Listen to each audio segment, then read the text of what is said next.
اور اسی کے ساتھ اب یہ بات آئی ہے تو یہ بھی ذکر کر دوں کہ نماز کی اذان سے پہلے جو پڑھا جاتا ہے الصلاۃ والسلام علیک یا رسول اللہ، یہ جو الفاظ پڑھے جاتے ہیں، تو اگر کوئی اس نیت کے ساتھ نہیں پڑھتا کہ یہ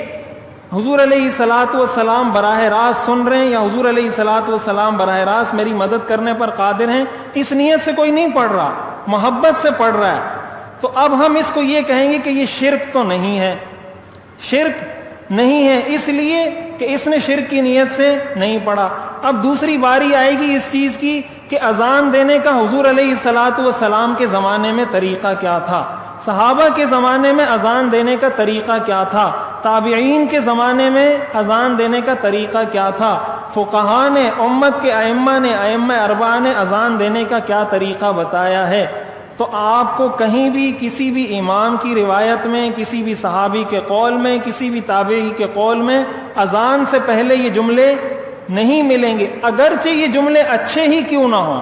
اس کی مثال بالکل اس طرح ہے جیسے ہم نماز کی اذان کے آخر میں پڑھتے ہیں لا الہ الا اللہ، اب اگر کوئی اذان میں اس کے بعد یہ کہنا شروع کر دے محمد الرسول اللہ، تو کیا محمد الرسول اللہ کہنا کوئی ناجائز ہے، حرام ہے، گناہ ہے؟ اس کے بغیر تو ہمارا ایمان مکمل نہیں ہوتا۔ لیکن اگر اذان میں کوئی شخص یہ کہے گا لا الہ الا اللہ محمد الرسول اللہ، تو ہم اس کو کہیں گے آپ نے اذان غلط دی ہے، آپ نے جو اذان جس طریقے سے دی ہے یہ سنت نہیں ہے۔ تو اگر اس چیز کو کوئی نیکی سمجھتا ہے، کوئی ثواب سمجھتا ہے اور یہ سمجھتا ہے کہ یہ اذان دینے کا افضل طریقہ ہے، تو یہ دین میں اپنی طرف سے ایجاد کرنے والی چیز ہے۔ تو اس کو ہم یہ تو نہیں کہیں گے کہ یہ شرک ہے، لیکن یہ ضرور کہیں گے کہ یہ بدعت ہے، یہ دین میں اپنی طرف سے ایجاد کردہ چیز ہے جس کی شریعت کی نظر میں کوئی حیثیت نہیں۔ بات پھر وہیں پر آ جاتی ہے کہ جو چیز جتنی ثابت ہے، جس درجے میں ثابت ہے، شریعت ہمیں یہ کہتی ہے کہ جتنی جس درجے میں ثابت ہے اس کو اتنے ہی درجے میں، اتنی ہی مقدار میں، اسی ہی طریقے سے کرو گے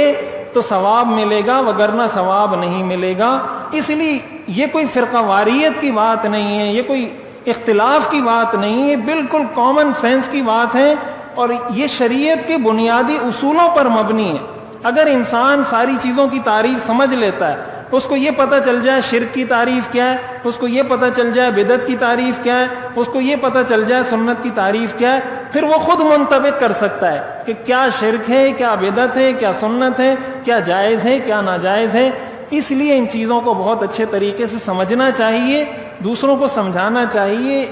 اس کے ذریعے لڑائی جھگڑا نہ پیدا کریں، اس کو سمجھیں، دوسروں کو سمجھائیں، یہ حق کی بات ہے، خیر کی بات ہے، اچھے انداز میں، نصیحت کے انداز میں، ہمدردی کے ساتھ، خیرخواہی کے ساتھ، بحث مباحثے کی فضا میں نہیں۔ بحث مباحثے سے کبھی کوئی شخص بات نہیں مانتا، ہمدردی کے ساتھ دل میں دعا کر کے اس کے لیے، جیسے ہمارے تبلیغی حضرات جاتے ہیں بات کرنے کے لیے، کتنے طریقے سے، ادب سے، حکمت سے بات کرتے ہیں۔ اگر آپ نے یہ مسئلہ بھی کسی کو سمجھانا ہے تو اسی طریقے سے ادب کے ساتھ، حکمت کے ساتھ۔ بھائی جب فرعون کے ساتھ اللہ تعالیٰ نے حکم دیا ہے کہ نرمی سے بات کرو، تو اگر کوئی یا رسول اللہ کہہ رہا ہے اور وہ بدعتی ہے تو اس کے ساتھ اتنی سختی کی اجازت کہاں سے ہو گئی کہ آپ اس کو کافر قرار دے دیں، اس کو مشرک قرار دے دیں، اس کو دین سے خارج قرار دے دیں، یا اس سے لڑنا جھگڑنا شروع کر دیں؟ یہ اسلام کا مزاج نہیں ہے۔ ہاں کوئی کسی نے اگر گوشت زیادہ کھا لیا ہے، کسی میں جوش زیادہ ہے، ویسے ہی کہے کہ مجھے غصہ زیادہ آتا ہے، کہ اس غصے کو شریعت کا نام نہ دے کہ یہ شریعت ہے، بس یہ حق بات ہے، اس کو اسی طریقے سے بیان کیا جائے گا۔ ادعو الی سبیل ربک بالحکمت والموعظۃ الحسنہ، اللہ کے راستے کی طرف حکمت کے ساتھ اور موعظہ حسنہ کے ساتھ دعوت دو گے، سامنے والا آپ کی بات قبول کرے گا۔ حضور علیہ الصلاۃ والسلام نے سخت سے سخت دشمن کو بھی اس انداز سے نہیں سمجھایا جس انداز سے ہم سمجھاتے ہیں، اور اس انداز سے مخاطب سمجھتا نہیں ہے، بھپرتا ہے، وہ آپ کا فریق بنتا ہے، آپ کا حریف بنتا ہے، آپ کا دشمن بنتا ہے، اور یہ دشمن ہم اس کو خود بناتے ہیں۔